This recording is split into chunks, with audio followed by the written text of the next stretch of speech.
Hey Jason. Hey Daniel. How are you? Doing great. How you doing? I couldn't be better.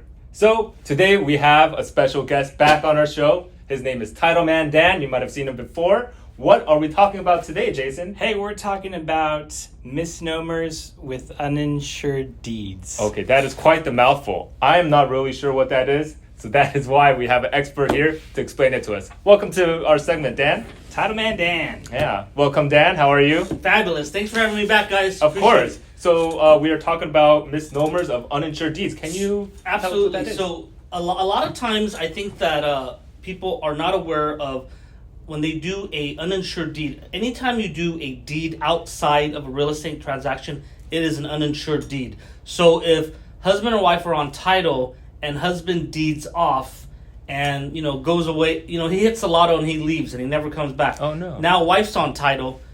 When she goes to sell or refinance, she still needs to have him sign an uninsured affidavit. So that's a misnomer. Just because he deeded off, it doesn't mean that he's one and done and he's off title. He still has legal rights to the property. Right. If a lien or a judgment were to come against his name, it would also stick to the property even though he deeded it off. Another misnomer is if mom and dad are on title and they're getting a little bit older and they want to add one of their children onto title, that's fine. But if something were to happen to mom and dad, the child can't sell or refinance without mom and dad's signature.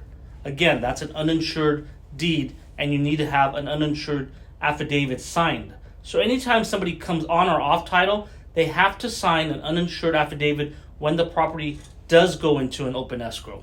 Okay, great. Well, that was really good information. And Totally. it's lucky that we have professionals like you here that we can work with. So if anyone here has any questions, how can they reach you, Dan? They can call me at 626-705-5454 or go onto my website, TitleManDan.com. TitleManDan.com. Perfect. Well, thanks for coming by. Hope you learned something, and we'll talk to you soon.